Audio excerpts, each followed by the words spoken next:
Here we go. The camera. Whoa. Woo! How about that? All right. Toobie number 3.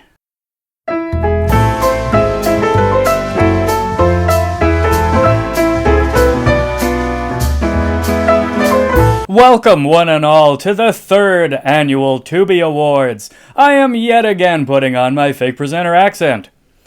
It's a compulsion. It won't last the night. Let's hope they last the night. That's Gimli, Lord of the Rings. Merry Christmas to all, and to all a good night. It is Saturday Night Live, because it's Saturday night, and we are doing this live, not live. You get the idea. We are alive. We are alive. It's Saturday Night Alive. That's stupid. Hello. Welcome back to StoryToob, to the most glamorous, the most fashionable, the most exciting night of 2025.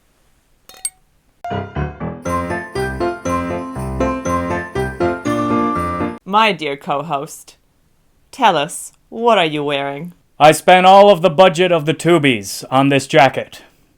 I am wearing Ted Baker. And below the waist, I am wearing nothing. Very festive indeed. What are you wearing? I actually don't know. Something LA made in China. Oh, nice. Yeah. It's burgundy, I think. I'm Ron Burgundy? This is going so well. We aren't even drunk yet. We fucking will be. If you have been following this channel for any length of time, you know that we had quite a year in terms of moving house. It was extremely stressful. One of the most stressful years of our lives. Not counting the previous year when I lost my job. So, what we're going to do is go all out for the Toobies again, and we hope that you enjoy the show. We hope that you join us in whatever beverage you partake in, whether it be alcoholic, non-alcoholic, whether it's a hot one, whether you're under a blanket. Get cozy, get comfortable. We hope to provide everybody with some really good Christmas entertainment, and because we've had such a stressful year, I'm gonna get fucking hammered. So, like last year, you are in charge of all of the important information that will keep this show on the road, and I am in charge of the alcohol. You're doing a great job. When we run low, it won't stay low for long, because I'm Irish. We have a packed night for you today, or morning if you're watching this anywhere else in the world. We have 22 categories to give awards for. 22! Many nominees, but we have a couple of authors here that have a lot of nominations, and we'll see who takes home the most Toobies. We have, leading the charge, Percival Everett with 9 nominations. Percy? And right behind him, tied with 8 nominations, we have channel favourites Dennis Lehane and Don Winslow. What a surprise! What a surprise. To be or not to be? That is the question for all of our contestants here tonight. Nominees. It's a fucking game show now. And spinning for $500. Dennis Lehane. Like last year, we have a lot of very special guests from your favourite Booktube channels here to present some awards and introduce some nominees. And we have a stacked night. But before we get started, let's have a look back at some highlights from last year. Carlos's next nomination is Drive Your Plow Over the Bones of the Dead by Olga Carlos. Did you pick nominees just to hear me struggle through the name? By Olga Tarkujic. Did I say that right? Tokarczuk. And oh my God, why is that so hard for me to say? Tokarczuk. And Drive Your Plow Over the Bones of the Dead by Olga Tokarczuk. Fuck. Tokarczuk. Tokakruk. Stay tuned and find out whether this year Jimmy can pronounce things correctly. You may remember from last year and the year before, although nobody really watched us the year before, that we split up our awards by genre. Here on StoryToob, we read pretty much anything, all the shit that you've never heard of. And then we'll have some surprise awards and unrelated non-genre awards. Perhaps a couple of new categories this year. But last year, we did begin with one very special guest introducing a, I guess, special category. And we figured that this year we should start with the same genre award category. However, last year we did receive some feedback, and we're all about improving the show here. Always. So we have renamed this category to what it was suggested last year. Will there be more feedback this year? Probably.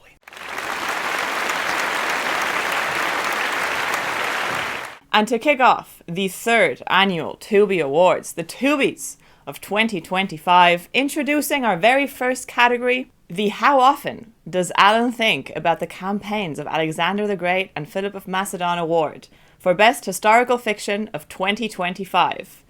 Please welcome Alan from the Library of Alexandria. Hi guys, Alan here from the Library of Alexandria, the long lost Library of Alexandria, if you are expecting me to post anything. But I am here for another Toobie Award to present the How Often Does Alan Think About the Campaigns of Alexander the Great, not often, and Philip of Macedon, all the time, Historical Fiction Award for Best Historical Fiction, I guess, that they read in 2025.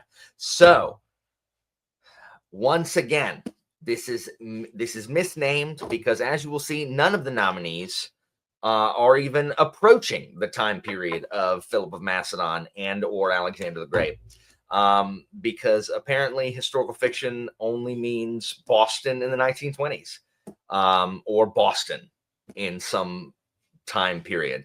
So the first nominee is, I don't know, hold on, The Fade Out by Ed Brubaker, set in Hollywood, probably Hollywood, Boston, in its noir. That's all I know.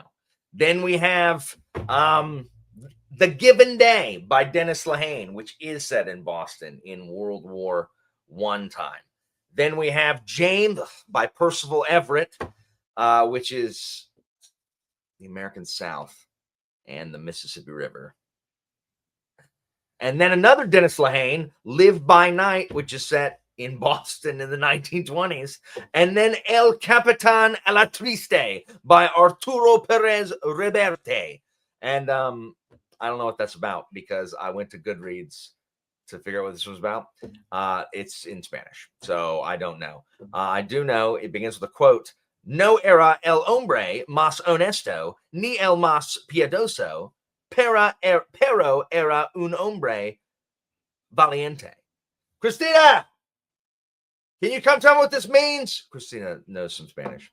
Hurry up. I don't want to edit this. Christina, what does this mean? No era el hombre más honesto, ni el más piadoso. But I could have literally just Google translated this. So, I think it's past tense. He wasn't the most honest man, nor the most, I don't know what piadoso means, but he was a valiant man. Can you pronounce this? Because I don't think they liked mine. No era el hombre más honesto, ni el más piadoso, pero era un hombre valiente. That's what I said. That's what I said. Sure. No era el hombre más honesto, ni el más piadoso, pero era un hombre valiente. I hope this one wins as much screen time as I gave it this one. Anyway, this is Alan and Christina from the Library of Alexandria. Hey, Carlos and Yolanda, what if y'all read something that took place in Rome or Greece for next year?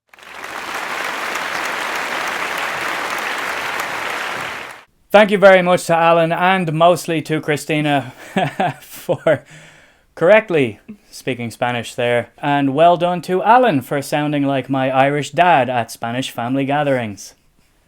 Piadoso actually means pious, and that is one of the best opening lines of any book that I've ever read and one of the most famous opening lines of modern Spanish literature. We have upgraded the budget of the Toobies this year, and this year we have envelopes with our winners. We have an envelope within an envelope. I almost hit the cat. There is nothing in this envelope. My winner for the How Often Does Alan Think About the Campaigns of Alexander the Great and Philip of Macedon Award for Best Historical Fiction Read in 2025 is... Si es verdad, El Capitán a la Triste by Arturo Pérez Reverte. Go read it. It's available in English. And my winner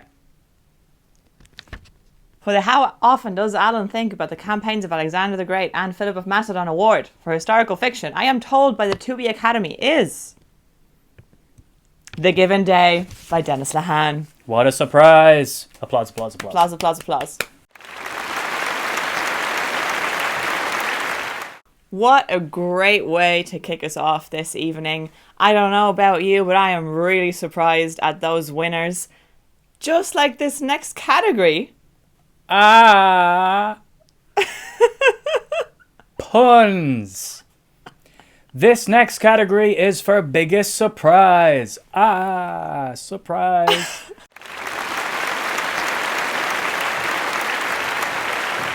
One thing we love about doing the Toobies is reaching out to all of our Booktube friends and people we've interacted with over these couple of years that we've been on Booktube now. Shit, almost 3 years. Where does the time go? I'm getting old. I might not look it, but I can feel it. I'm old, Gandalf. Mountains, Gandalf. Mountains. Okay. And what about very old friends? Bilbo Baggins. Wow, we got derailed so quickly. Sorry. You start talking about Lord of the Rings, I can't help it. Mm-hmm. My dear Bilbo. He's right there. And this year, to introduce the nominees of our Biggest Surprise of 2025 award, is a newcomer to the Toobies, and somebody that we've known for quite some time now in the Booktube sphere, and we're delighted to have him this year. Please welcome our good friend Tim from Timothy Burbage Reads. Hi, my name's Tim from Tim Burbage Reads. You may recognise me from YouTube videos that you do not watch due to my poor upload schedule and terrible thumbnails. I am here to present the Toobie for Biggest Surprise of 2025. The nominees are El Capitán al Triste by Arturo Perez. The Man in My Basement by Walter Mosley. 9 Princes in Amber by Roger Zelazny. The Passage by Justin Cronin. Blood over Brighthaven by M.L. Wang. Queen of Shadows by Sarah J. Maas. Camilla by Sheridan Le Fanu.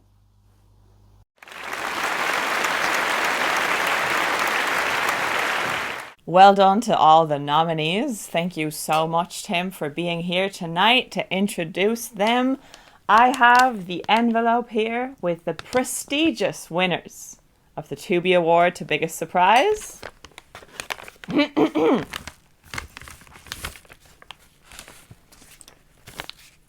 That's an envelope, ladies and gentlemen. And my winner to Biggest Surprise read in 2025 is Queen of Shadows by Sarah J. Maas.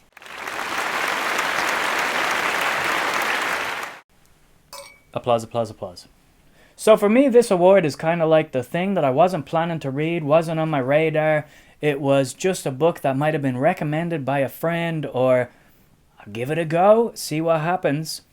And this year, our good friend Danny, hi Danny, recommended this book, this winner, to me. And I picked it up and I read it in 2 days. And the winner for my biggest surprise of 2025 is Walter Mosley's The Man in My Basement. Applause, applause, applause. Well done, Walter Mosley. And well done, Sarah J. Maas. That hit me. For me, the surprising part for Queen of Shadows was just how much it touched me emotionally. Cool. I was expecting it to be a fun, epic fantasy adventure, but it had me crying on a plane. Crying on a plane. Crying on a plane. Don't you want that in your literature? You really do. You know when you're reading a book and you just can't figure out Why isn't this working for me? Well, quite often it's because the book doesn't have a really great main character. This is something we really value in our fiction, is a really strong protagonist, a really strong main character.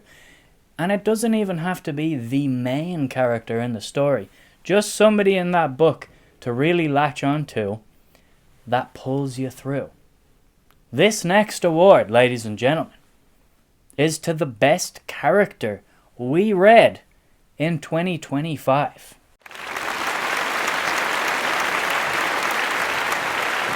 And sometimes, like you said, it isn't even a hero, it's not necessarily a good person or somebody that has all that much page time.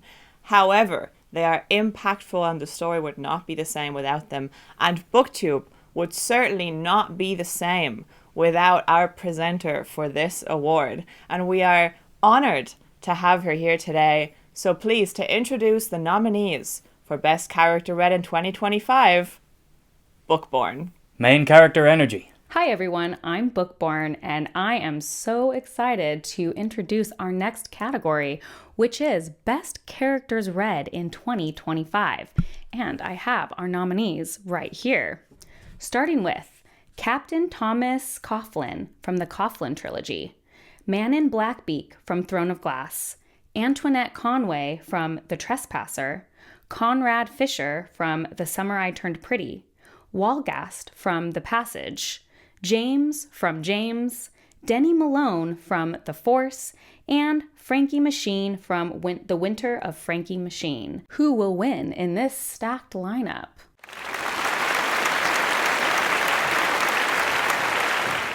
The envelope. The envelope. Thank you so much to Bookborn for joining us here at the Toobies and announcing the main character nominees. Here in my hand, I have our trusty envelope that we keep throwing around. My winner. I will have to get up and get that envelope every single time because we only have these two. It's going to be a long night. 22 awards, ladies and gentlemen. My winner for Best Main Character, read in 2025, goes to The Machine, Frank Macchiano. Frankie Machine from The Winter of Frankie Machine by Don Winslow. She is extremely happy about this. Considered that you described him as me if I was a 60-year-old ex-mob hitman. Yes. I would be offended if he wasn't your favorite character you read this year. I dare everyone who follows this channel to read Chapter 1 of The Winter of Frankie Machine and not see Yolanda. It will tell you a lot about me. Yes. Who is your winner? Let's see. Let's find out. Woo! It's a good one. My winner for Best Character Read in 2025 is Antoinette Conway from The Trespasser by Tana French. Applause. Applause. Queen. She is not a perfect person, but she is a real one and an interesting one, and I keep thinking about her.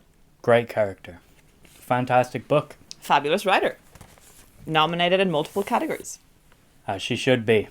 Where's the envelope? Get up and get it. It's all cozy and warm lighting and nice bookshelves now, but there was a time not too long ago, this year, where our living situation was a lot creepier. There were boxes and there was dust and there were dark corners, like in any good haunted house story.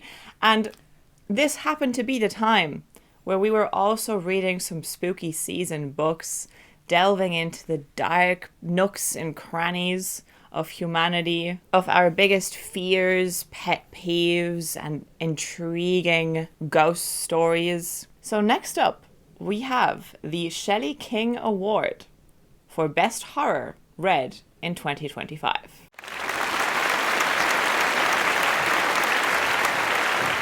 An aptly named award for two titans of the genre, one of which may be nominated this evening. and to let us know a super fan of one of these nominees. She won't let you know that she's a super fan because impartiality is the key to great journalism, which is exactly what is being done here, ladies and gentlemen. Please welcome, from all the way down under, it's a compulsion, I can't help it. Please welcome our good friend Kathy, from all the way down under. Take it away, Kathy. Good evening, though as you can see, it is actually day here. I am Kathy from the channel Nerdy Kathy, and I am very honoured that Yolanda and Carlos have asked me to announce the nominations for the next category. It is the Shelley King Award for Best Horror of the Year, or as we might call it in Australia, the Shit Scared Award. An award that is very close to my heart, though I am embarrassed to say I have not read most of these. And the nominations: Camilla by Sheridan Le Fanu, We Used to Live Here by Marcus Killower. I'm sure I'm going to mispronounce some of these names. My Heart is a Chainsaw by Stephen Graham Jones, one I haven't read yet. I Am Legend by Richard Matheson. The next nominee is Salem's Lot by Stephen King. No biases here. The Low, Low Woods by Carmen Maria Mercado. I really hope I'm pronouncing these right. And the very last nominee is La Resucitada. I'm sure I got that wrong. The Resurrected by Emilia Pardo Bazan. Thank you so much to Carlos and Yolanda for allowing me to be part of the Toobies this year.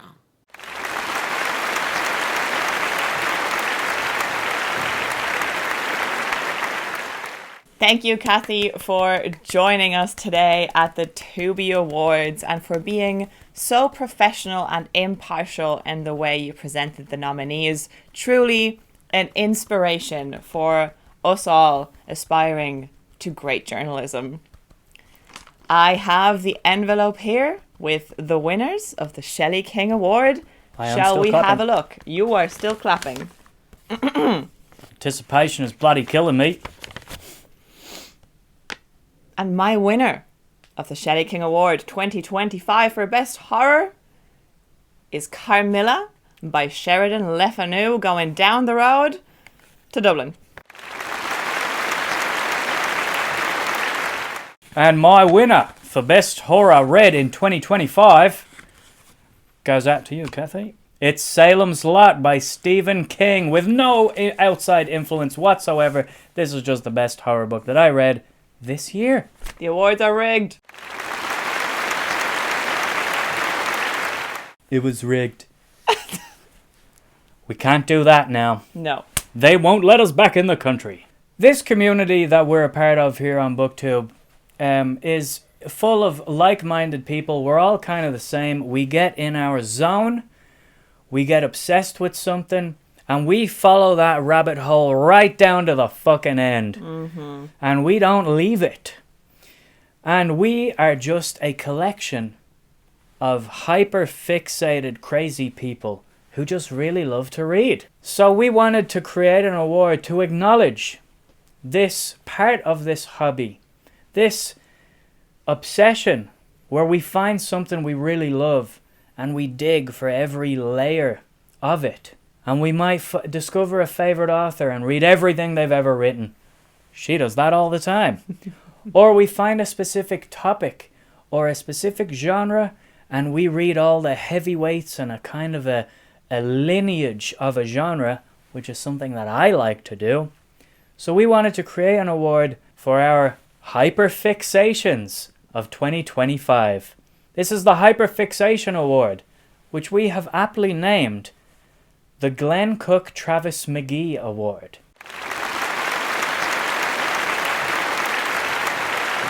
That's right, this award is actually named in the honor of its presenter, which is a good friend of ours here on Booktube and, dare I say, the king of hyperfixations and digging down that rabbit hole until you can dig no more.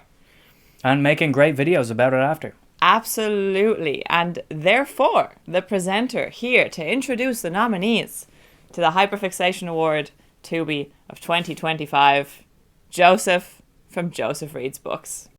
I am Joseph from Joseph Reads Books, and I have the pleasure of announcing the nominees for the Glenn Cook Travis McGee Award for Hyperfixation Reads of 2025. As the king of hyperfixation, I just want to say I'm glad I got an opportunity to be in the Toobies again, and here are the nominees. Books with summer in the title: Post-apocalyptic books, Percival Everett, Dennis Lehane, Ed Brubaker, and nonfiction about white people doing horrible things.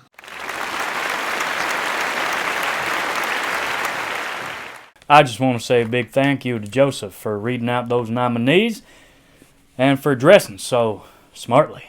I really love it. Hell yeah, brother. You look great. That hair, by the way.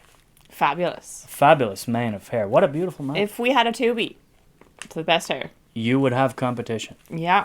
Ladies and gentlemen, our winners for the Hyperfixation Award. I have the envelope right in front of me. Shit, that went really far this time. It's behind the cat tree. My winner is closely related to a very long video project that I had earlier this year. My Hyperfixation Award goes to the one and only Ed Brubaker for that period of time I spent reading and rereading everything he ever wrote for a video.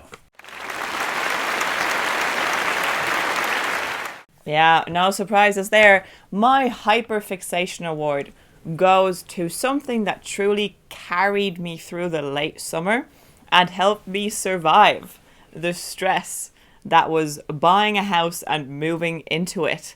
I really threw myself into this rabbit hole with gusto, and the Hyperfixation Award goes to Books with Summer in the title. Yeah. Shout out to Taylor and Evie. On this channel, we love to really challenge the algorithm. We don't want to make it easy for it to know who to recommend our videos to. We want it to work hard and be confused and sometimes really punish us for it. Next up, however, we have an award that has been a staple across all 3 editions of the Toobies, and it is very close to our heart and very important to us because we believe in bridging the gap between different mediums and types of reading and of enjoying stories and trying to break down some snobbery that might exist amongst all of us, regardless of what we read and what we love and what we might not be familiar with.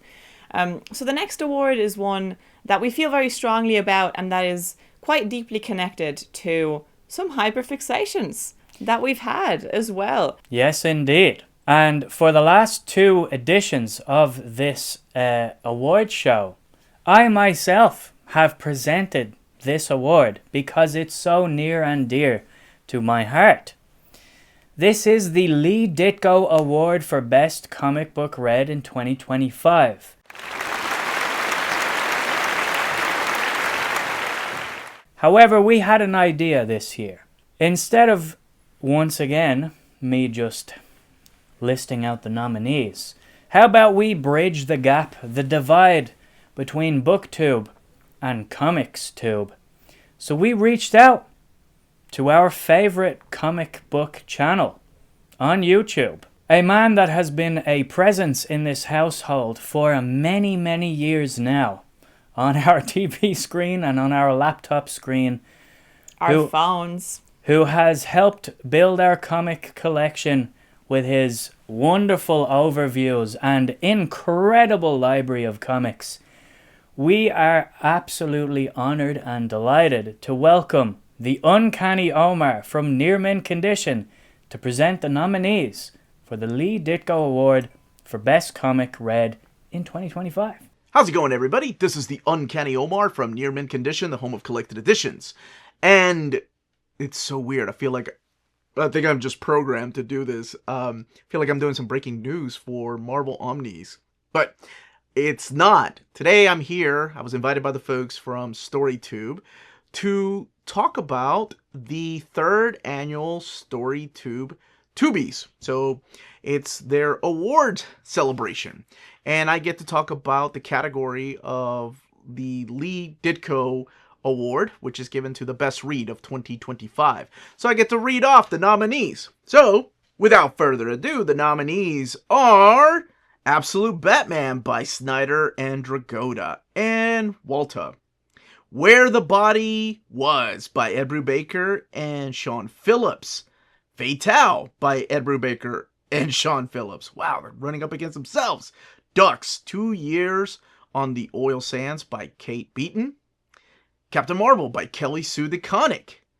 Green Arrow, Long Bow Hunters by Mike Grell. The One Hand and the Six Fingers by Ram V and Dan Waters. Persepolis by Margarine Satrapi. And Palestine by Joe Sacco. So those are your nominees for this year. And they will announce the winners. So thank you all so much for watching, and a big thank you to StoryToob for letting me do the nominations and not breaking news like I'm used to when I wear a suit. Thank you all so much.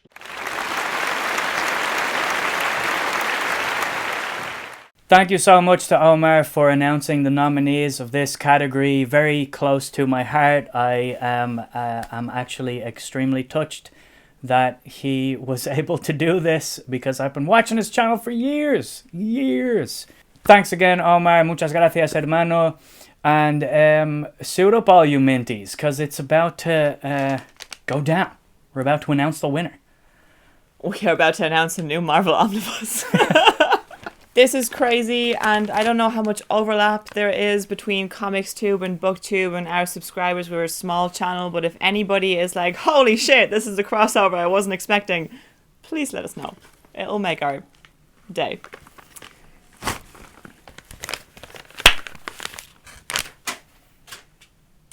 Wow. That was fun.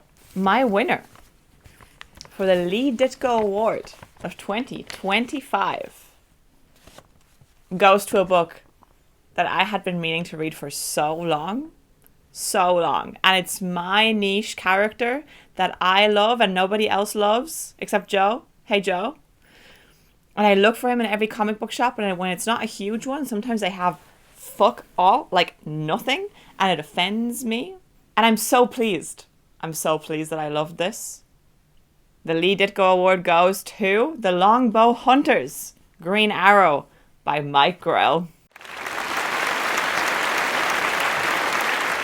Fun fact, the edition that we own, the omnibus that we own of this Green Arrow run, we won on a live stream giveaway during lockdown on Omar's channel on Near Mint Condition, like 5 or 6 years ago. There you go, 5 years ago. We were locked in our bedroom watching live streams on the weekend, and we won this omnibus, and it makes it extra special, and this is not rigged. After all of that, the winner, not that surprising, of the best comic book that I read in 2025 was a new book that I had read by this author in preparation for the video that I made about him and Sean Phillips. And that is Ed Brubaker's Where the Body Was. Brilliant comic. An unbelievable graphic novel that is perfectly structured, perfectly executed, not a word, not a panel out of place. Perfect. Ladies and gentlemen, we have one more award before we take a quick commercial break. However, this one is an important one. And we have another important guest. A VIP, if you will. Someone who's too big for these boots. We need some gravitas and weight for this next award. His brain is too large for this channel, and his subscriber count is bigger than our new mortgage. His glasses are sharper than paper. Please welcome David Foster Jared Henderson. Same thing, no?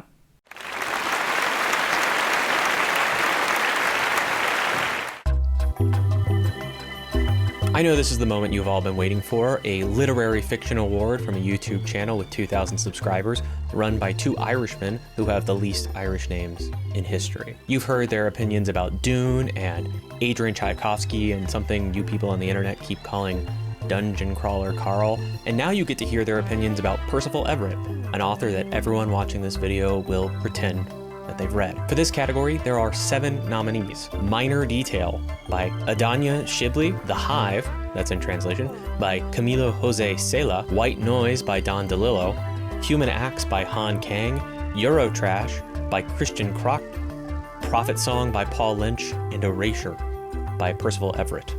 Now, White Noise and Eurotrash, that's basically how I would describe the channel you're watching right now. I could tell you all about these books, what happens in them, but let's face it, they don't have dragons, they don't have cyborgs, and they don't have strong female protagonists who fall in love with cyborg dragons, so none of you are going to read them anyways. I'm sure everyone here talked about how amazing it was that Han Kang won the Nobel Prize in 2024 after frantically Googling who the hell is Han Kang. But at least Percival Everett's book got made into a movie, so you could tell everybody that you know that the book was so much better, and they can't call you on it because they didn't read the book either. In fact, reading any of the books in this category is a great way to seem kind of smart in a room full of dumb people. And kind of smart in a room full of dumb people is also how I would describe this channel. Anyway, those are the books. Good luck, or whatever.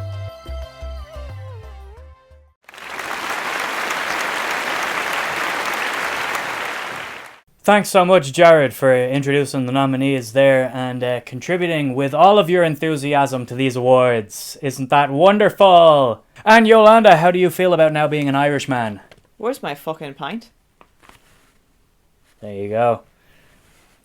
This isn't very Irish. Or man. In my hand here, I have an envelope that we have already reused several times.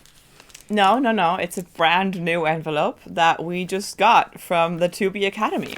This contains another envelope, which contains the winner of this category, just like we reused it for all of the other categories. It's top secret and we don't know what it contains.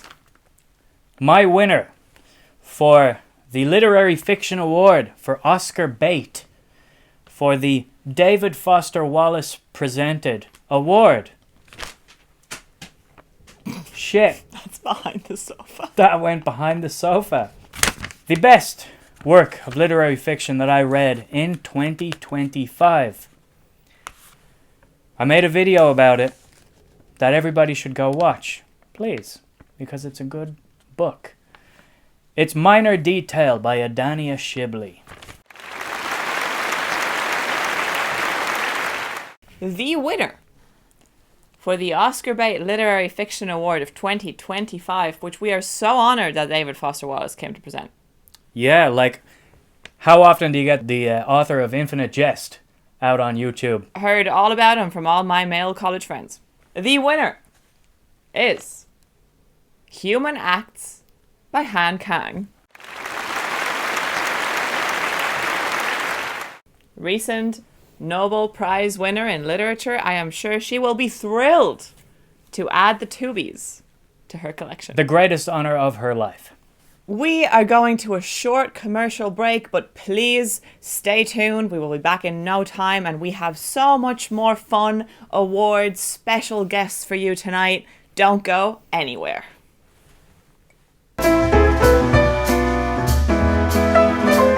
If you feel like you spend too much time getting distracted, reading the same 5 Brandon Sanderson books, that's because your attention has been stolen. Booktube is full of worthless tripe. We should all inject a little more snobbery into our reading.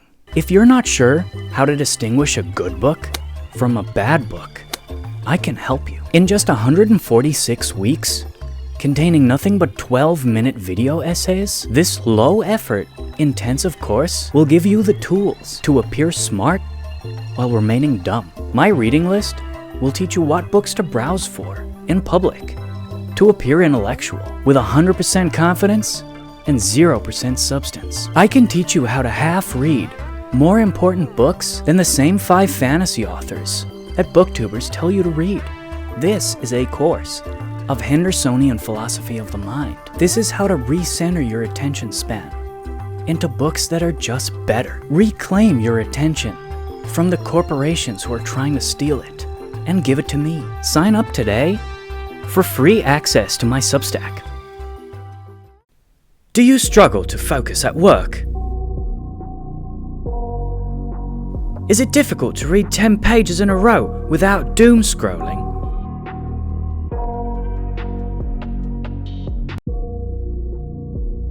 Do you drift off when listening to audiobooks at a perfectly normal speed? Well, let me introduce you to our brand new formula, Kyle Aid.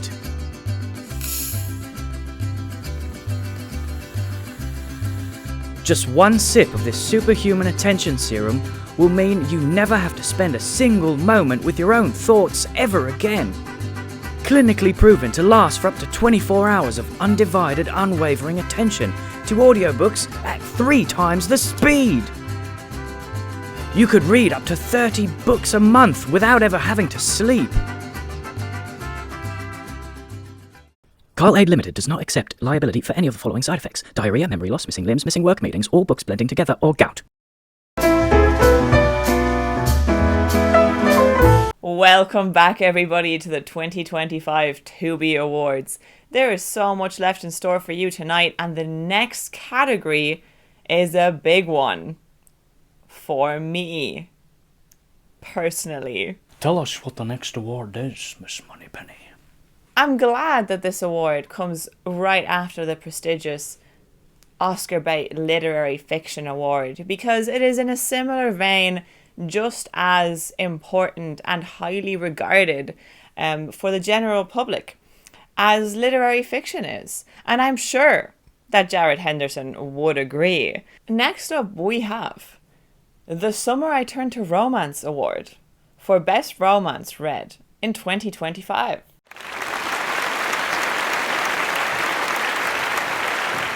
To present the next award, or the nominees for the next award, we have 2 very good friends. And they are 2 very good friends who have recently been doing live streams, keeping this channel alive, talking about these very books. To present the nominees for the Summer I Turned to Romance Award, we have your partners in crime in summers and romance. Evie and Taylor from the channel She Was Only Evie, and from Taylor in Canada. This year's nominees for the It's the Summer I Turned to Romance Award will all get your heart aflutter. From a book that will make you immediately want to catch a flight to Prince Edward Island, to a teen love triangle between a girl and her 2 brothers that will inevitably, either way, be awkward at family reunions. to sparks flying when 2 rival actors are forced to work together to make a movie. What could possibly go wrong? To a second chance romance about a woman and her former one-night stand, or as I like to call it, me buying back my bedside table from the pawn shop. To a supernatural romance. Find yourself in a hot tub to hell in this thrilling debut. And finally, to a somewhat of a bromance between a madman and his sidekick as they venture across Spain. Here are the nominees. This Summer Will Be Different by Carly Fortune. This Summer I Turned Pretty by Jeannie Han. Let's Make a Scene by Laura Wood. Meet Me at the Lake by Carly Fortune. Seven Echoes by Anya Dillon. And Don Quixote by Cervantes. Thank you for having us on to present. May the best romance win.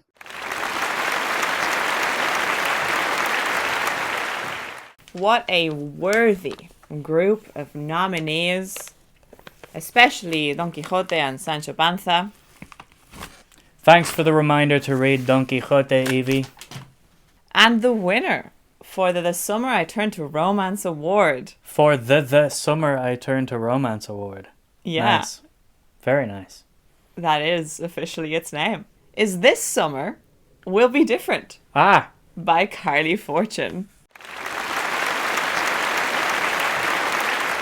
Prince Edward Island, here I come. Prince Edward Island, here we come. Isn't that right, Taylor?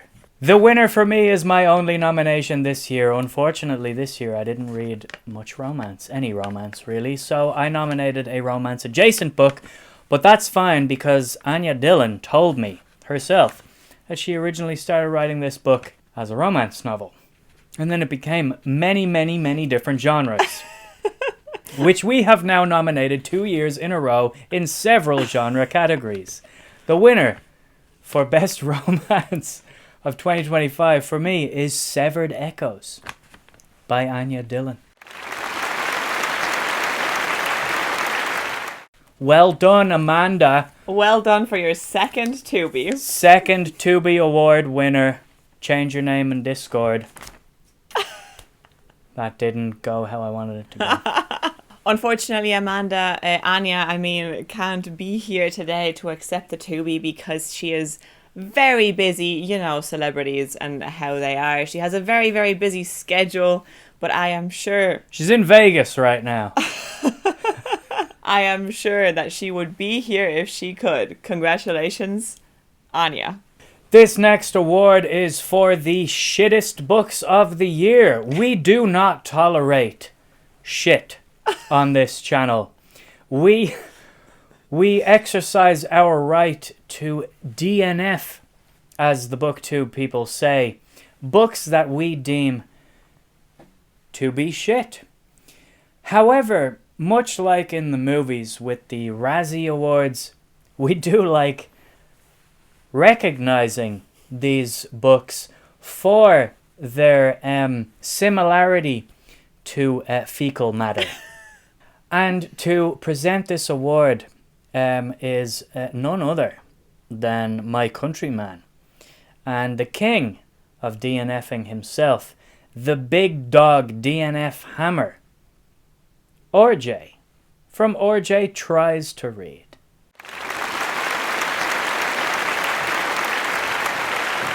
Alright guys, I'm in hiding at the moment. I'm coming to you from a hotel room in a very secret location.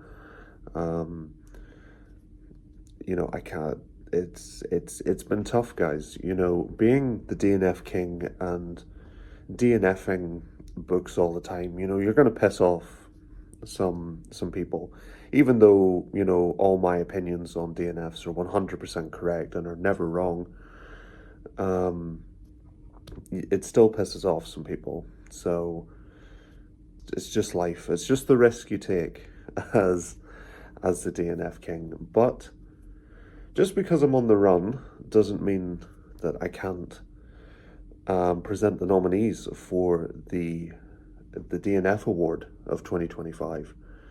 So without further ado, I'm just going to give you the nominees. So the nominees are Great Big Beautiful Life by Emily Henry, Babel by R.F. Kuang. I initially thought that was the Maze one, and it's not. That's the other one. Her books just sort of, they just kind of meld together. I swear they're the same book. Dime Quien Soy, Tell Me Who I Am by Julia Navarro. That was in Spanish, if you couldn't tell. Christina! So I apologize, because that was horrific, and I'm going to be banned from entering Spain, or frankly any country that speaks Spanish after this video comes out. My Friends by Frederick Bachman. De Ninguna Parte. That's bad. Christina! Or From Nowhere by Julia Navarro. Julia has 2 books on this list, so I think, honestly, Julia should pack it in, to be honest. But that's just my opinion, again, as a DNF king, even though I'm correct. El Mentrioso, I think that's right, I don't know. Christina! Or The Liar by Miquel Santiago. Mage's Blood by David Hare, Dungeon Crawler Carl by Matt Dinneman, and Atmosphere by Taylor Jenkins Reid.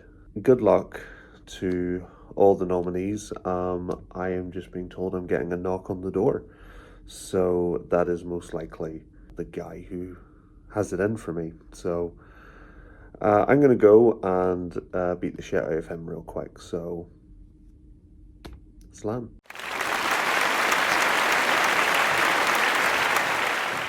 Thank you so much, RJ, for being here tonight and introducing truly your personal category. I personally this year have been DNFing like nobody's business. I have probably DNF'd more than I have ever DNF'd in my life. And I'm glad that we got the person that empowers others to DNF and is truly the advocate for DNFing on the Booktube community. We finished it. In my hands, I have 2 losers. The names of 2 losers that might upset some people on the internet. That is what we're all about. The thing is, we're not doing this for attention. We're just doing it because these books are shit. And that is the objective truth here to remember, ladies and gentlemen. My winner, my loser, for the DNF Award of 2025 is the shittest book I read this year. It is Dungeon Crawler Carl by Matt Dinneman. We made a whole video talking about our series of DNFs that we had during the summer when we were trying to close on this fucking house. And I wanted to get in on the hype and enjoy the thing that everybody was enjoying, and I just didn't because it was shit. And I'm sorry, but that's just how I feel. No. My DNF Toobie of 2025 does not go to the shittest book I've read in 2025, but it does go to the biggest disappointment I read in 2025 and to a book that I would be happier in life if I've had DNF'd it. And it really pains me to do so because this is an author who last year had a category named after her, and that is Great Big Beautiful Life by Emily Henry. You can see why we renamed this category. Pour one out for Emily Henry. She fucked it up. As has been customary for the last number of years, we do have a category that is dedicated entirely to classic literature. And we have appropriately named this award for my personal favorite author of the classical era. This is the Jane Austen Award for Best Classic Read in 2025.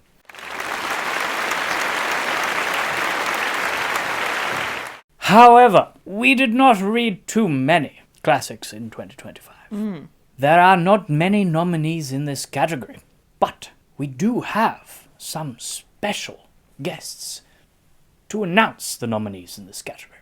I am also not taking the piss out of the accent of one of the individuals about to present this award, because nobody in that country talks like this anymore, except for maybe the king. We are honoured to introduce Ben and Grace. Sorry, I know we're going to send the whole clip, so I like them seeing weird stuff beforehand. Hello. Hello. Thanks for having us. Yeah, please cut everything out. We are very stupid, so. Here are the nominees for the Austen Award for Best Classic in 2025. Deutschland ein Wintermärchen by Heinrich Heine. The A with the umlaut's throwing me off. Wait, is that an umlaut? Yeah, because I know A with an umlaut's meant to be a U, but Wintermärchen? That's what I mean. That's fucking me up. Christina! Carmilla by Sheridan Le Fanu. We by Yevgeny Zamyatin. And La Colmena, or The Hive, by Camille Jose Sela. we did not practice any of those pronunciations. So good luck, everyone.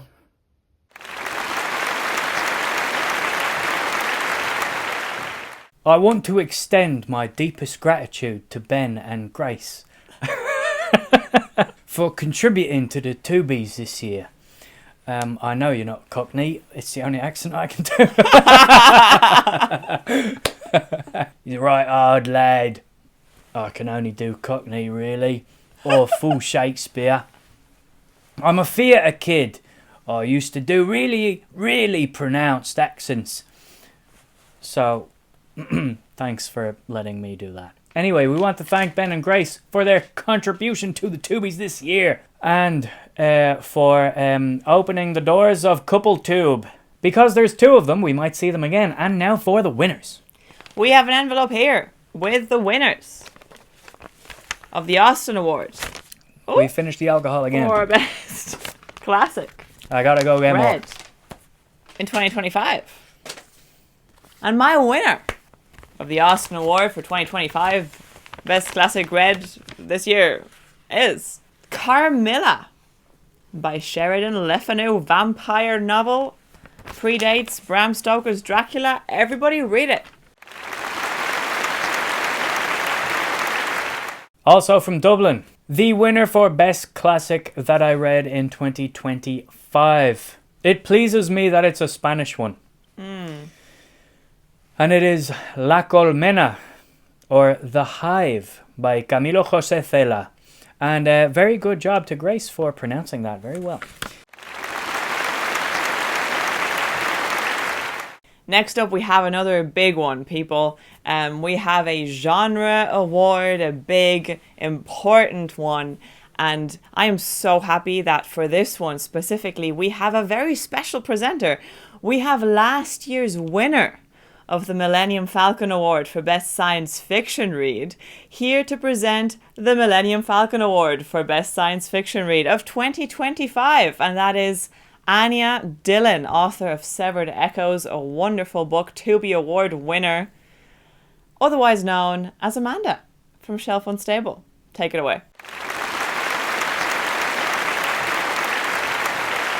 Hello everyone, this is Amanda from Shelf Unstable, and I'm honored to be presenting the Millennium Falcon Award for Best Sci-Fi nominees for this year's StoryToob Toobies. It's great to be back, and I'm reporting live from fabulous Las Vegas, which feels pretty fitting for this category because this city feels extremely science fiction. It's pretty dystopian, it's very expensive, it's super high-tech, and last night I got weed from a robot. So, super sci-fi. Without further ado, and here are the nominees. Planetfall by Emma Newman. The City and the City by China Mieville. Death of the Author by Nnedi Okorafor. Ogres by Adrian Tchaikovsky. Spectre of the Past by Timothy Zahn. We by Yevgeny Zamyatin. And Mockingbird by Walter Tevis. May the odds be ever in their favor. Happy Toobies time, happy holidays to everyone, and I can't wait to see who wins.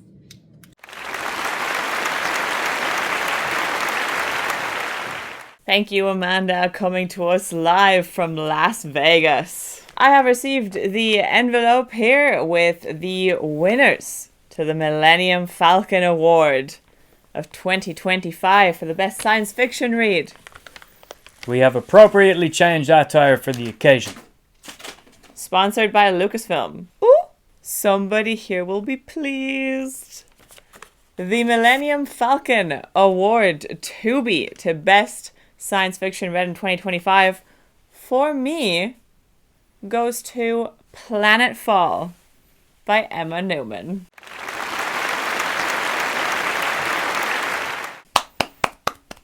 A wonderful Channel author. Darling. My Toobie, the Millennium Falcon Award for Best Science Fiction Book Read in 2025 for me goes to Mockingbird by Walter Tevis.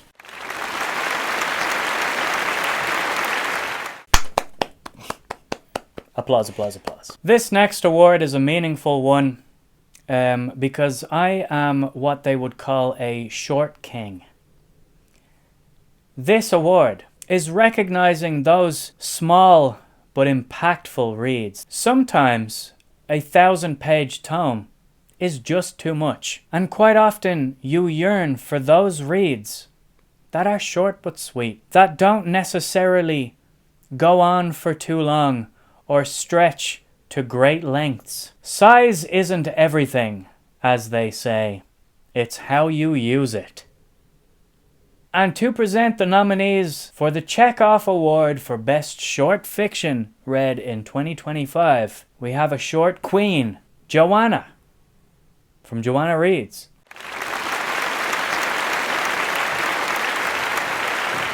Hi, Carlos, Yolanda, and friends. Joanna Reads here, and I'm here to announce the nominees for the Chekhov Award for Short Fiction. Maybe you asked me to announce it because I am short. The nominees are Foster by Claire Keegan, She's Always Hungry by Eliza Clark, Carmilla by Sheridan Le Fanu, La Calavera, The Skull by Emilia Pardo Bazan, Nine Princesses in Amber by Roger Zelazny, and Ogres by Adrian Tchaikovsky. May the best shorty win.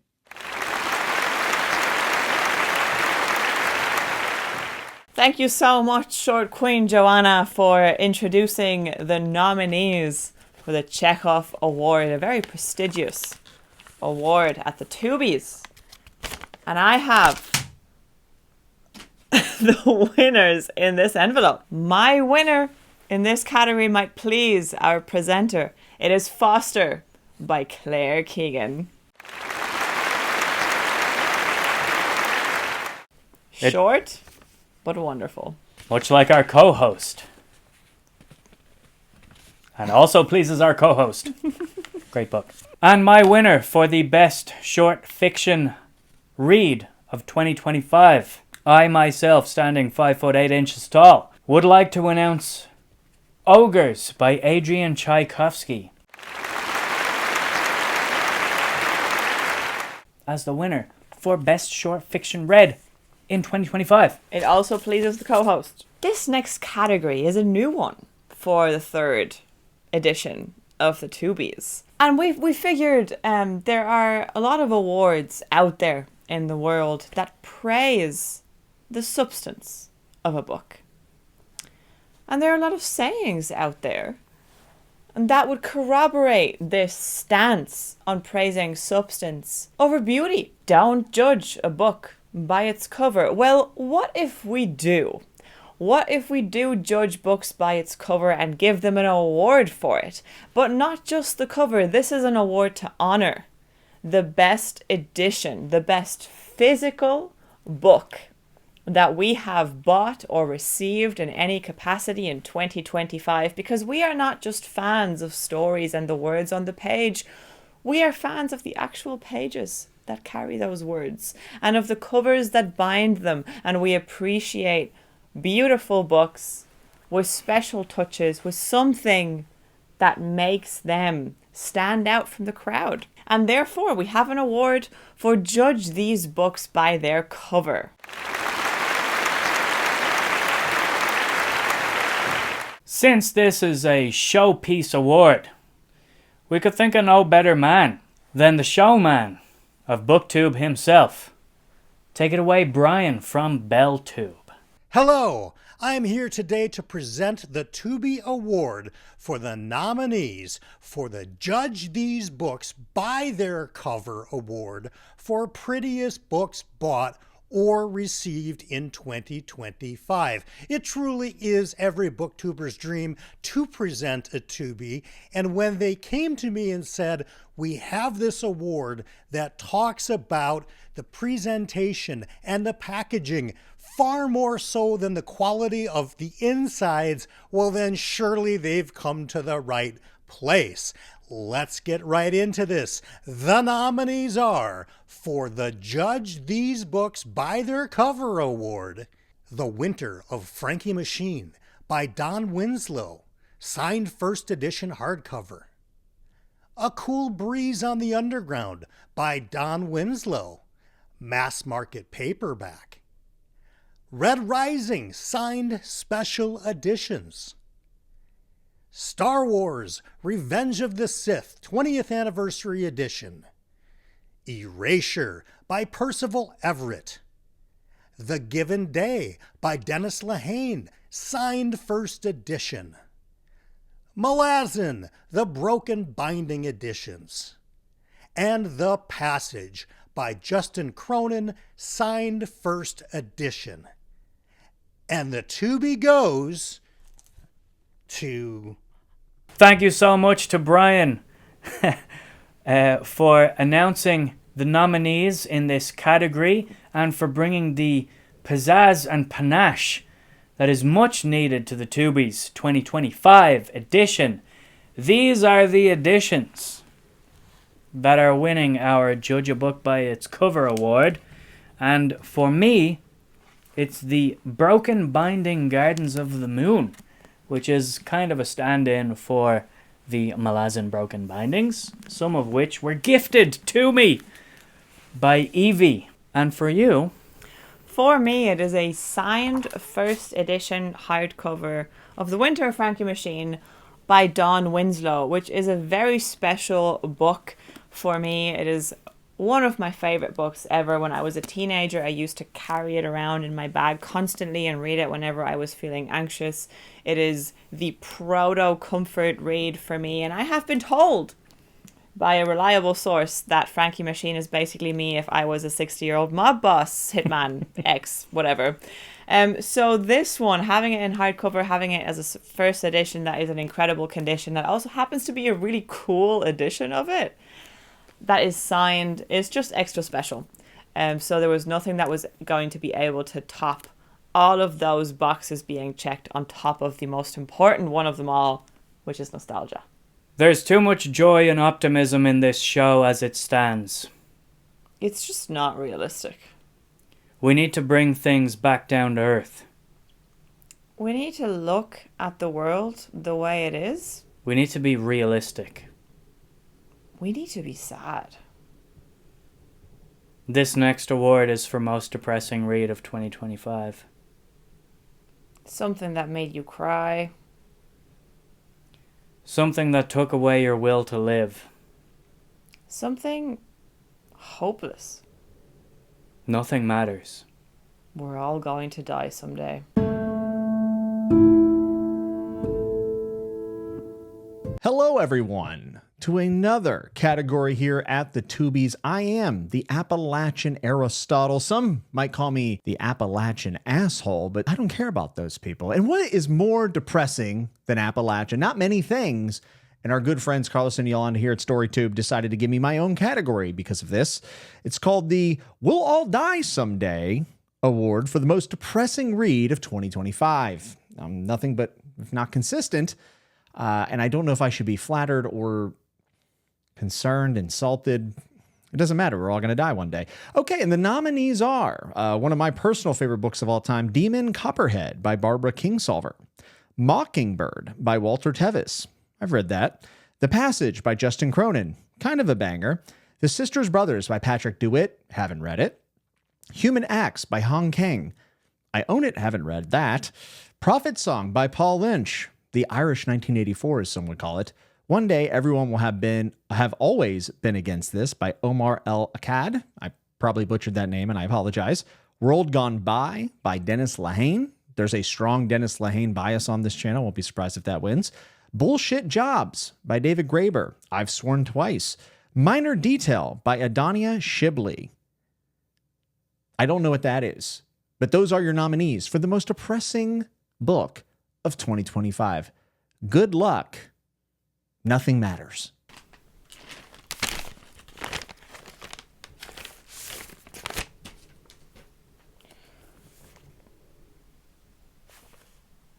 The winner for the most depressing book is Prophet Song by Paul Lynch.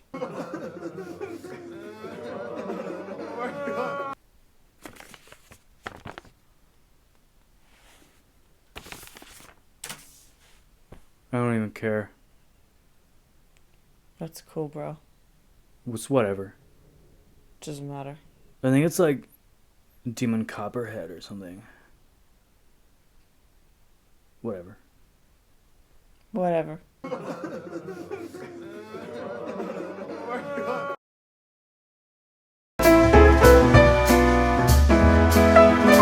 It's time to stop reading books you don't like.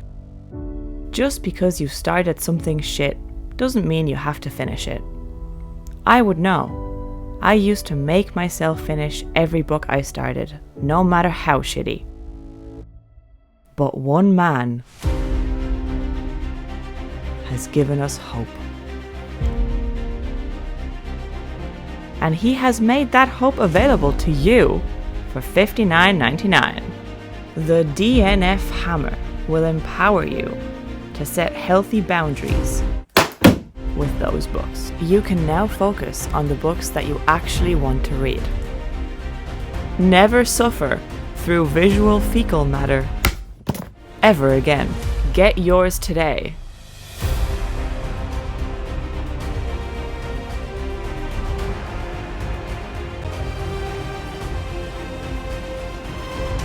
Available from rjtries2read.ie. Join the DNF revolution.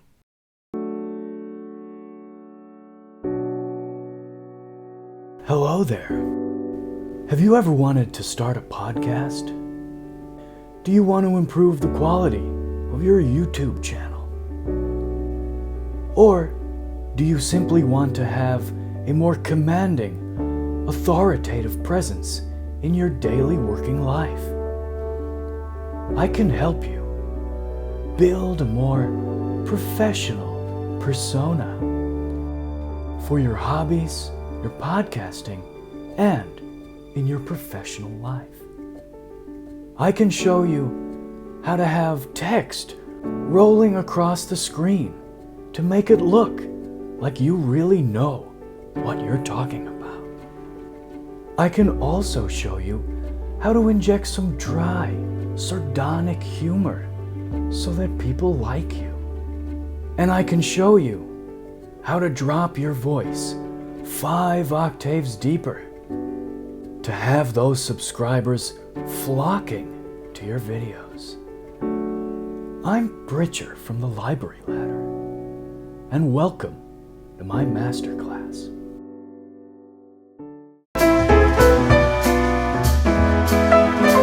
Welcome back, everybody, to the 3rd annual Toobie Awards. We have plenty of awards left, plenty of categories and surprises. And this next one is a fun one. We have another brand new category. That's right, Yolanda. I haven't brought out the presenter voice in quite a number of awards, so here it is. I've also had a little sip of Redbreast 12, sponsor of the show. So my voice feels warmer, deeper, maybe a little more inviting. We are bringing back some friends for this next award. We are, aren't we? Yes, we are. The next award will be recognizing those books that have great titles. And we will be awarding a title for best title to that book. And to present this award, it's Ben and Grace, right? Yes, it is. It's Ben and Grace coming back. The double trouble duo couple.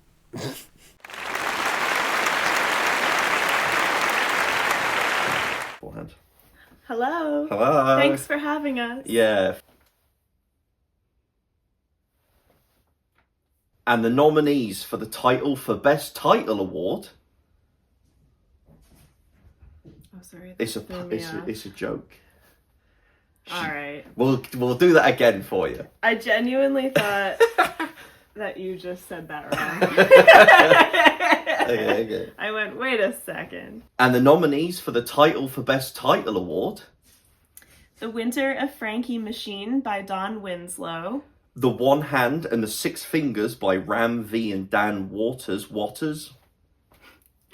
I Am Not Sidney Poitier by Percival Everett. Bullshit Jobs by David Graeber. Bury Our Bones in the Midnight Soil by V.E. Schwab. Human Acts by Han Kang. James by Percival Everett. One Day Everyone Will Have Always Been Against This by Omar El Akkad. And finally, Where the Body Was by Ed Brubaker and Sean Phillips. Good luck, everyone. Okay, cool. Thank you very much, guys. Lots of love. Yes, thank you for having us in this. It's us now. Thank you to Ben and Grace for announcing the nominees in this category. My winner, or your winner. Who's going first? I check the envelope. Before me here, I have the winners in the same envelope we've been using all night long. The teleprompter is no longer working. That boomeranged back towards me. Mm-hmm. The winner for me, for the title for best title of 2025. I award the title for best title of 2025 to The Winter of Frankie Machine by Don Winslow. Applause, applause, applause. And the title for best title for Yolanda in 2025 goes to One Day Everyone Will Have Always Been Against This by Omar El Akkad.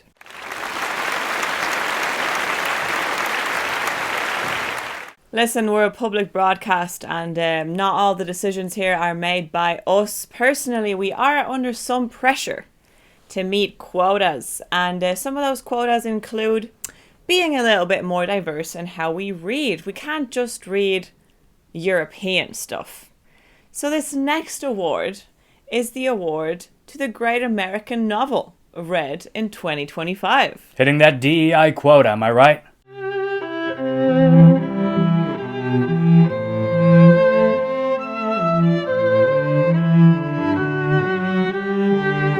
To introduce the nominees for the Great American Novel, we have a Great American Booktuber, Gab. The gift of the Gab, some say they have. We are honored to have Britain from Some Okie Dude present the nominees for the Great American Novel read in 2025. Take it away, Britain. Hello, everyone. Britton here, also known as Some Okie Dude, and I was very touched that Carlos and Yolanda thought of me when they thought of people to pick their nominees for the Toobie Awards, one of our favorite times of the year, of course. I even got spiffed up for the occasion. This is kind of the best I could do on my rather limited budget, I'll admit, but I had to at least have some decorum for the occasion, so bear with me. I'm an American, proudly so, and for that reason, Carlos and Yolanda asked me to list out the nominees for the Steinbeck Award for the Great American Novel Read in 2025. I'll just list it up here so you guys can see the actual title. And for the picks, we got ourselves some doozies, so let's get to them. The first one is The Trees by Percival Everett. James, also by Percival Everett. The Given Day by our boy, Dennis Lehane. Or Lehane, as Carlos, insistent, Irish, we gotta, Lehane. The Force by Don Winslow. Demon Copperhead by Barbara Kingsolver. I think that's how you get it. And White Noise by Don DeLillo. And that is all that they have for that list. Once again, thank you, Carlos and Yolanda, for asking me to come on for the Toobies. And, well, here's what they picked. Thank you, Britain, for announcing the nominees to the Steinbeck Award to the Great American Novel read in 2025. I have the envelope here, and it's a bit lighter than the others. Is there only one winner in this category? I think there might only be one winner. Is it the same winner for both of us?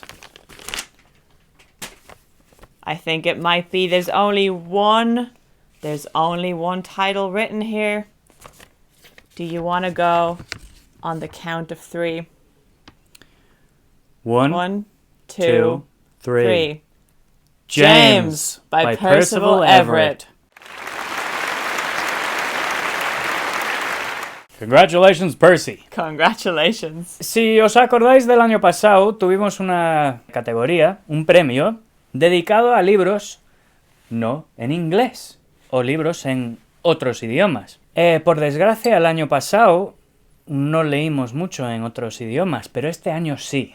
Este año sí. Este premio será para mejor libro leído, mejor libro no en inglés o no originalmente en inglés, escrito en inglés, leído por nosotros en este año de 2025. Diese Preiskategorie ist uns persönlich sehr wichtig. Es ist manchmal schwierig, Bücher zu finden, da wir in Irland leben, die nicht original auf Englisch geschrieben werden und sie auch zu priorisieren und viele davon zu lesen in einem Jahr. Um euch die Nominierten vorzustellen, haben wir eine ganz besondere Freundin eingeladen, die auch mehrere Sprachen spricht. Und das ist Anita von dem Kanal Anita Gade.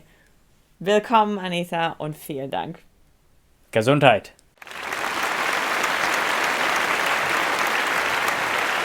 Hello, Anita here. I have been asked to introduce the nominees for Best Book Not Originally Written in English Language. When I started looking at these nominations, I was actually very impressed with Carlos and Yolanda. They read very diverse. You all should learn from them. And then I reached the end of the nominations. That's when it hit me. I can't pronounce this author's name. I mean, I can manage Asian author names, but these Spanish names, I cannot. But then I thought, Carlos and Yolanda managed to read these books. I can at least try and pronounce their other names properly.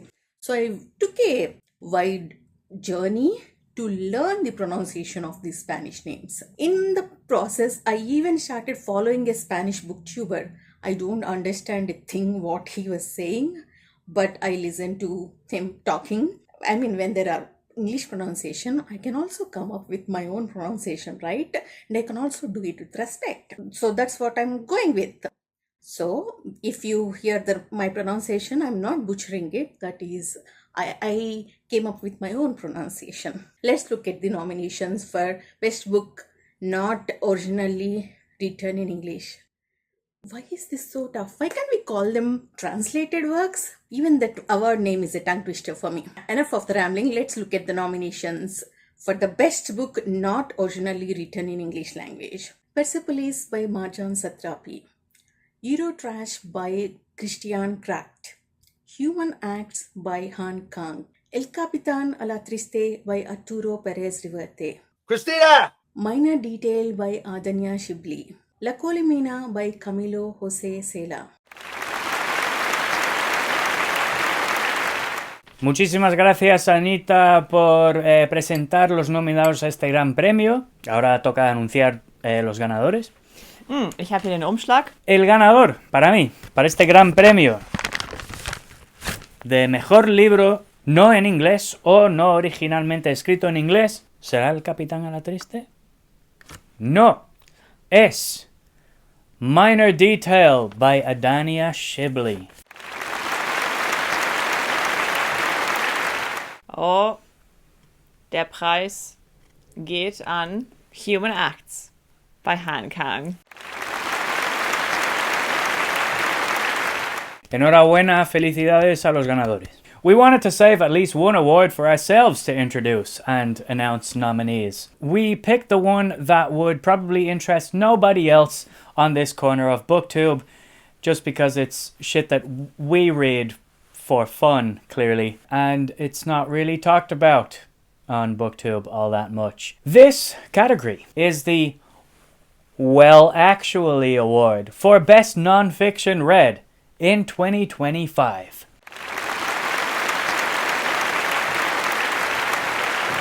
And the nominees are The Trading Game by Gary Stevenson. Bullshit Jobs by David Graeber. One Day Everyone Will Have Always Been Against This by Omar El Akkad. The Message by Ta-Nehisi Coates. Cobalt Red by Siddharth Kara. Palestine by Joe Sacco. Persepolis by Marjan Satrapi. And The Shock Doctrine by Naomi Klein. Well done to all the nominees. Good luck to the nominees. And my winner for the Well Actually Award for Best Non-Fiction Read in 2025 goes to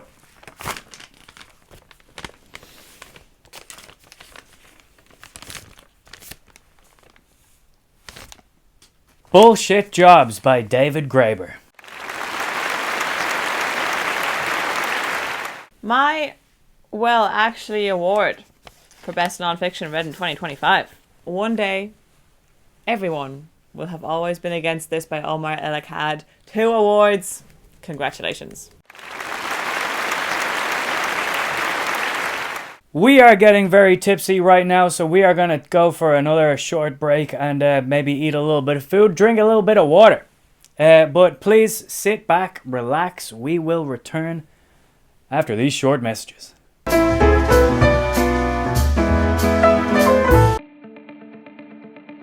Remember the days when you wasted time going to real bookshops, talking to professional booksellers, and even sniffing new and used books? Well, boy, do I have just the thing for you. Booktube. It's time to get all your book-related content, recommendations, and objective star-rated material from attention seekers with phones and an internet connection. Why browse bookstores with real human contact when you can just repeatedly watch videos about the same 5 mid-books that you'll convince yourself are actually great? You'll never again be able to tell if you really loved a book or if it was just the online hype. Whether it's a new favorite or a book you wish you hadn't finished, you will always get to give your opinion.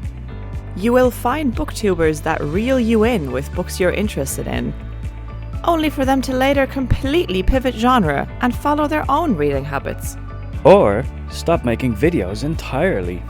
Better yet, join Booktube and make talking about the same 3 authors your entire identity. Subscribe to channels to follow their reading projects that they will never finish.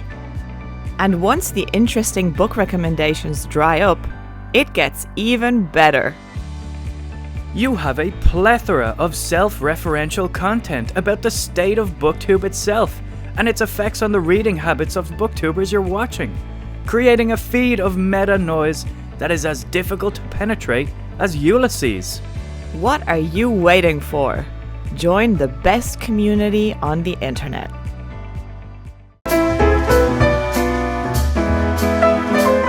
Welcome back, everybody, to the 2025 Toobie Awards. We are on the home stretch. We have 4 big awards left to announce. They are big. They're big. These big awards, guess what they are? Big. Big.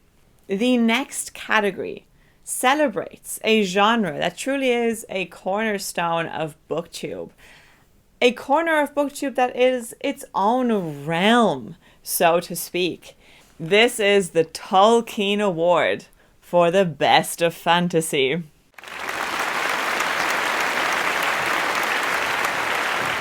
And we could think of no better man to present the Best of Fantasy than Dr. Fantasy Philip Chase. Hello, Yolanda, Carlos, and StoryTubers everywhere. Philip Chase here from The Best of Fantasy. On behalf of StoryTube, it is my honor to present the nominees for the Tolkien Award for Best Fantasy, or should that be the Best of Fantasy? And the nominees are The Bone Hunters by Steven Erikson, Dead House Gates by Steven Erikson, nominated twice, must be pretty good, I reckon. Although if he wins, does he have to congratulate himself? Severed Echoes by Anya Dillon. Bury My Bones in the Midnight Soil by V.E. Schwab. Swan Song by Robert McCammon. Queen of Shadows by Sarah J. Maas. 9 Princes in Amber by Roger Zelazny. And Blood Over Bright Haven by M.L. Wang. That's a lot of bones, a lot of blood, and some royalty sprinkled in. In other words, the best of fantasy.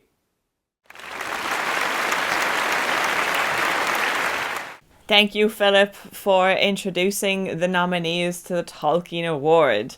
I have received the envelope with the winners. The Best of Fantasy. Who you might is say. the best? Oh, yeah. You might say. And my winner for the Best of Fantasy 2025 is Blood Over Bright Haven by M.L. Wang. Philip would be delighted to hear that my pick for the Best of Fantasy in 2025 is The Bone Hunters by Steven Erikson. Rising Star of 2024. Former Rising Star winner Steven Erikson and former winner of this award also last year. Oh, he has defended the title. He defended the fantasy throne. I mean, it's Malazan. What can you say? You know, Yolanda, we're sitting here discussing books, drinking whiskey. But we've yet to really touch on some of our favorites here at StoryToob. That's crime fiction. We like that fiction, that literature. It's a little smoky. It's a little black and white, operating in the gray. We like this genre because it's efficient. It gets right to the point. Unlike what I'm doing right now. But also, you can feel with the rhythm of the prose and the dialogue in these books that you're really moving. But you're also just sitting back in a smoky room with mood lighting and cigars and a glass of whiskey. And to present this next award, we have a good friend of the channel. Here to present the nominees for the Christie Crime Award is Josh from Red Fury Books.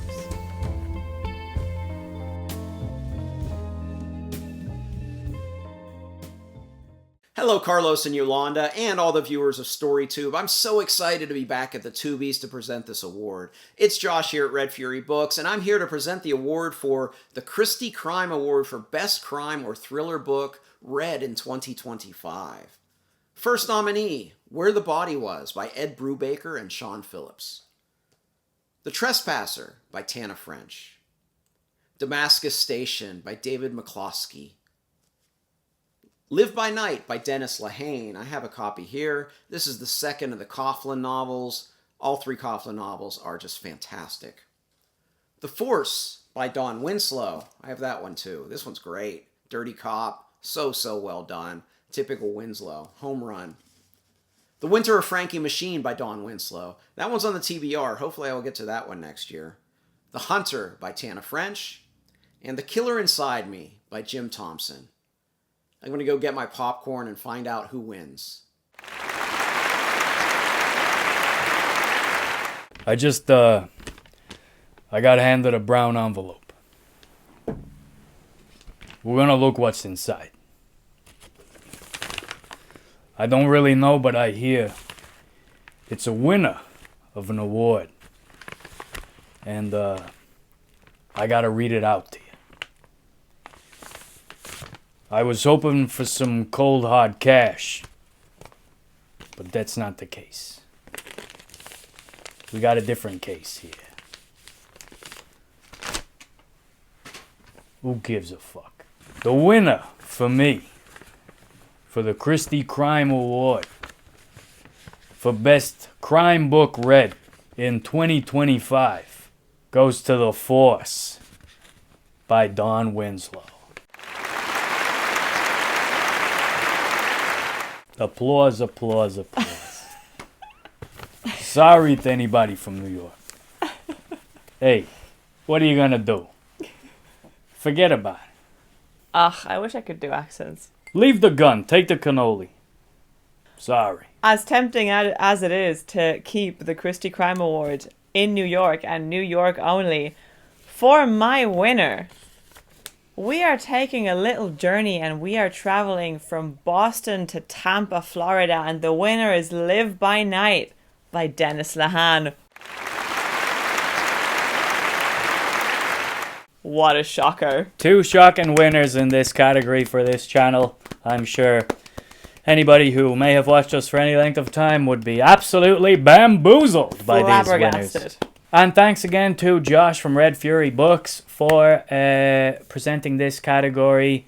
We got some buddy reads with Josh coming up for these authors. Yes.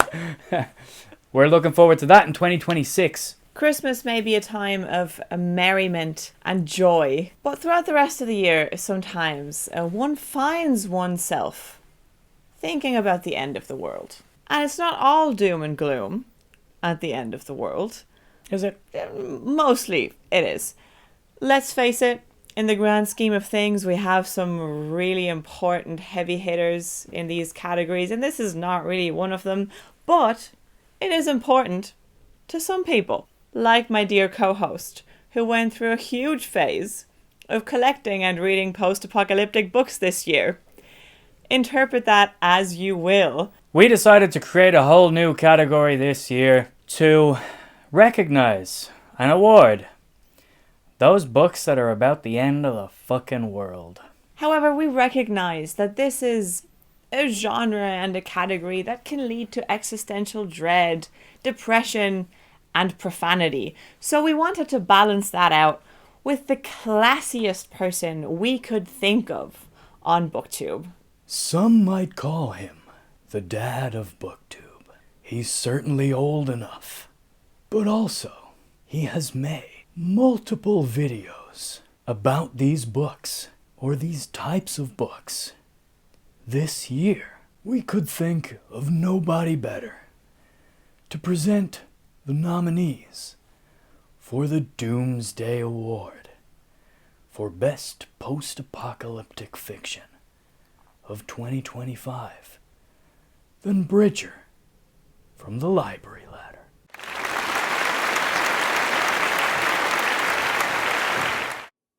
Yeah. Here you go again, getting other people to do your work for you. And what thankless job do you give me? Celebrating the end of the frickin' world. But everybody loves end of the world stories. Like heck they do. I made 4 videos about apocalyptic fiction this year. Some of the best I've ever done. And they ended up as some of the worst performing videos I've had in years. One of them even caused so many people to unsubscribe from my channel in its first few hours that YouTube took it upon itself to stop showing it to anyone. Not even to my subscribers. It got so bad, I had to hide it from the f***ing algorithm.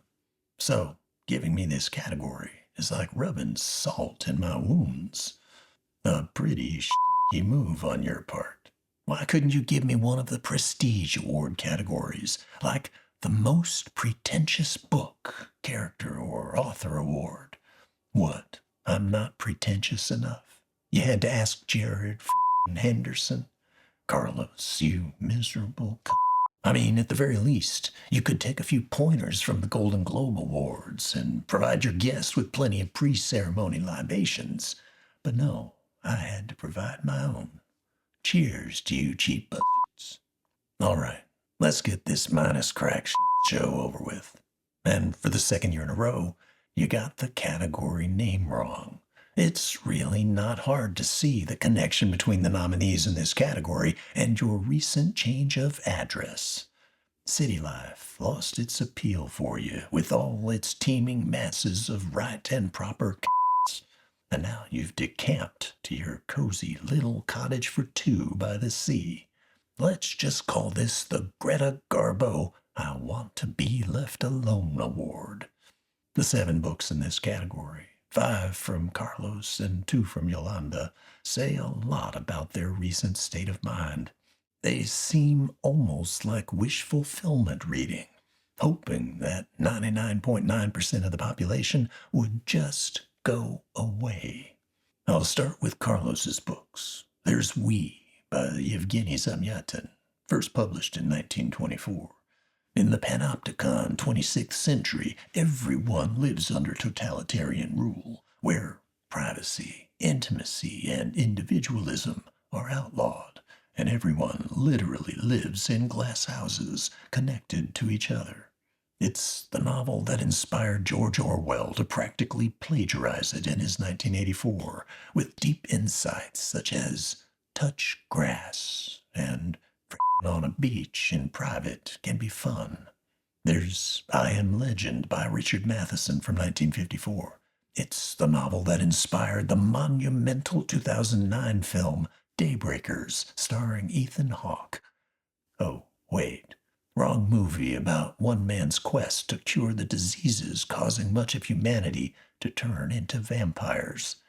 If the book sounds like an action thriller, you'd be mistaken, as it's largely a depressing meditation on loneliness. Walter Tevis's masterful Mockingbird from 1980 continues this theme hundreds of years in the future, after humanity has stagnated and amused itself to death. It centers around a lonely, sentient robot's desire to escape from the remaining dregs of humanity, and also a solitary, illiterate man who teaches himself how to read and discovers fun and profit in making babies by the sea with a like-minded woman he meets. Robert McCammon's enjoyable 1987 pastiche of Stephen King's epic The Stand sees the United States depopulated by nuclear war and longer-term radiation poisoning, and beset with conflict between demon-led fanatical militias and a ragtag group of survivors, including a magical homeless woman, a big-hearted former pro wrestler, and a young girl named Swan, who just want to be left alone.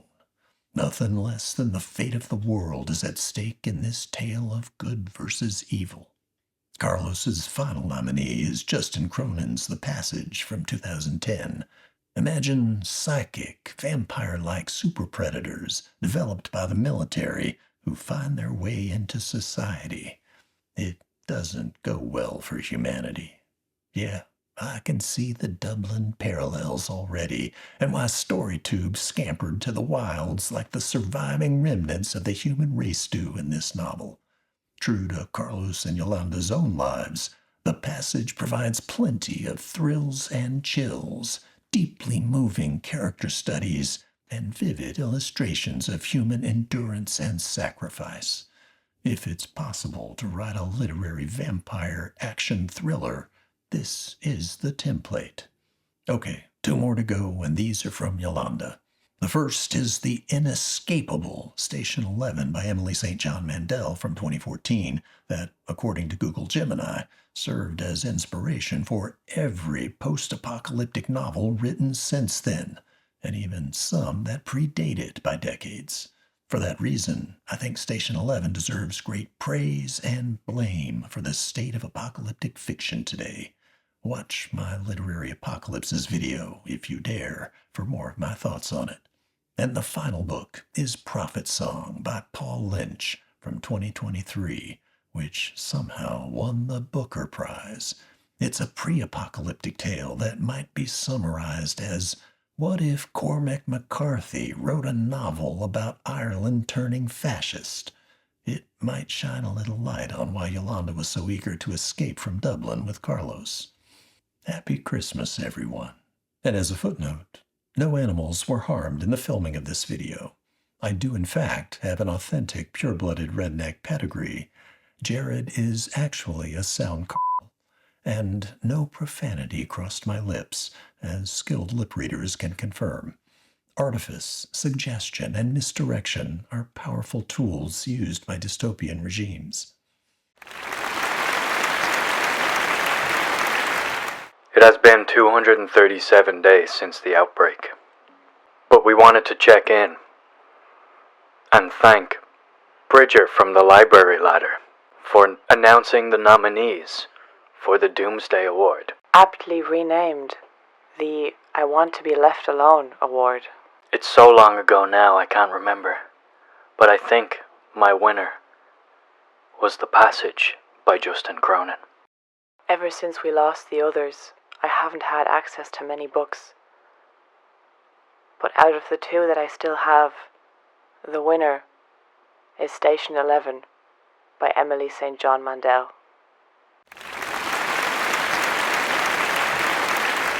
We have arrived at the final award of the evening, ladies and gentlemen. Is it the most prestigious? I don't know. It's just the way things worked out. No, it's the one that you've all been waiting for because you care greatly about who this award goes to. But this next award is one that we're quite fond of, and it's one that we've maybe had a little joke around with over the last couple of years. The first winner of this award was Nobel Prize winner John Steinbeck. The second winner of this award was well-established fantasy author Stephen Erickson. We'll see who the winner of this award is today. But this is our favorite new author read in 2025, which we have aptly named the Rising Star Award.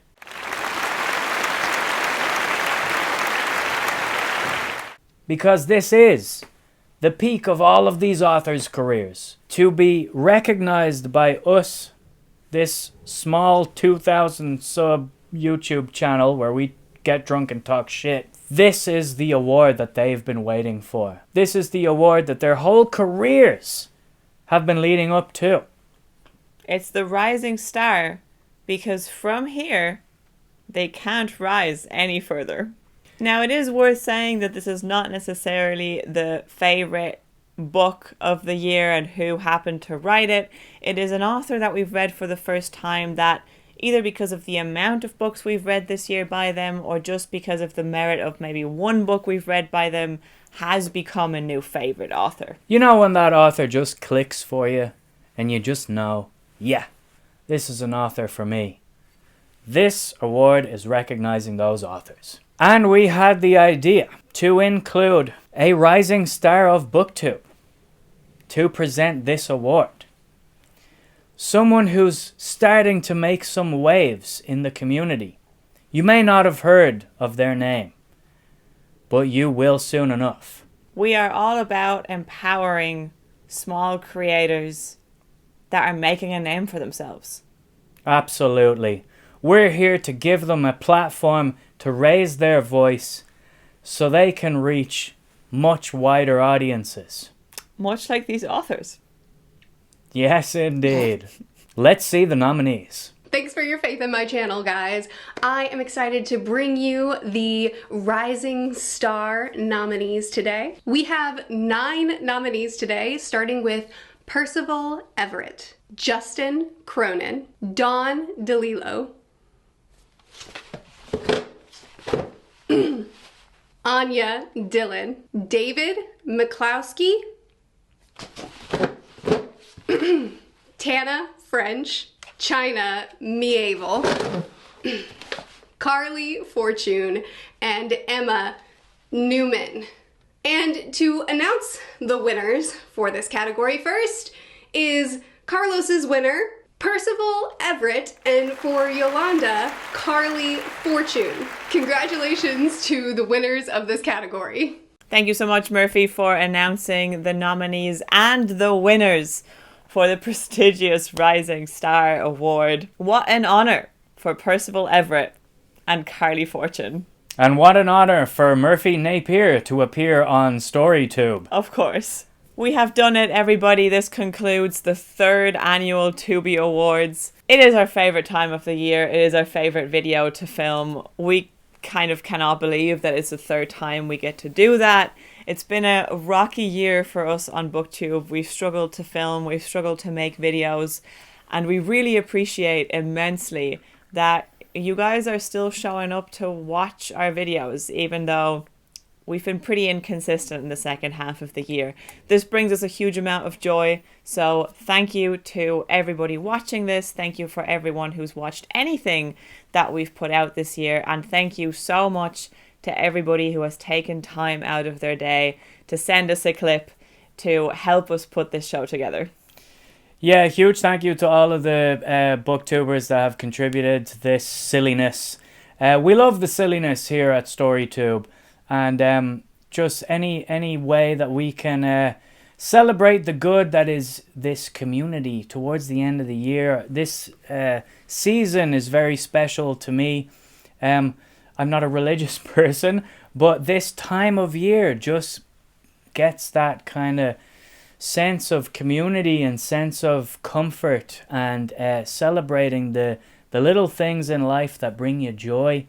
That's what this time of year is all about for me. So whatever it is you celebrate or don't celebrate, just this time of year, get your, favorite blanket out, your favorite book out, your favorite fucking candy, your favorite hot chocolate, your favorite whiskey, and just sit back and think about all those nice things that you're grateful exist. And we love doing these videos, especially at the end of the year. Like you said, these Toobies bring us a lot of joy because of the silliness and the fact that we get to talk about cool books with all of you cool people here on Booktube. There will be more from us in 2026 now that we're all settled in the new gaff. We also want to wish everybody a wonderful Christmas holiday season, a very safe and prosperous new year. We hope 2026 brings you happiness and health to all your family, and job security, and let's hope for maybe an end to fascism. Our expectations are low. Seriously though, here's to wrapping up 2025 the best way we can, and to start in 2026 with the bestest of bangs. Sláinte. Salut. Prost.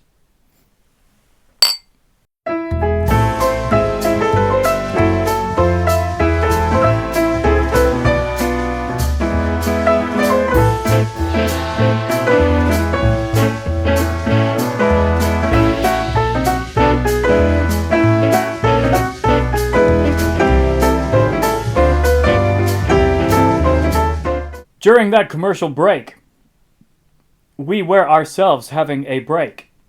You are now seeing us after said break. That's how breaks work. God. I don't know what I'm saying. I can tell. In just 146 weeks. All right. This is gonna hurt in the morning. Whoa!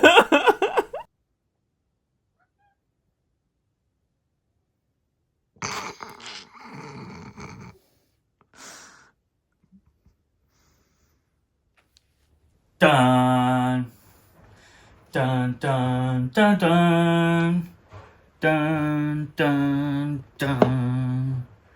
Deutschland ein Wintermärchen. Okay.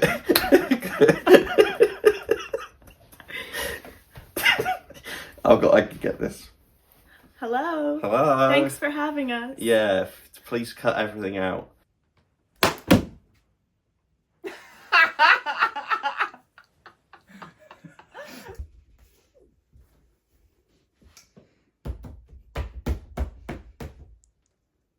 Oh my God.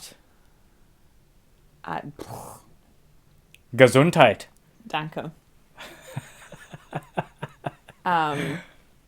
That's staying in.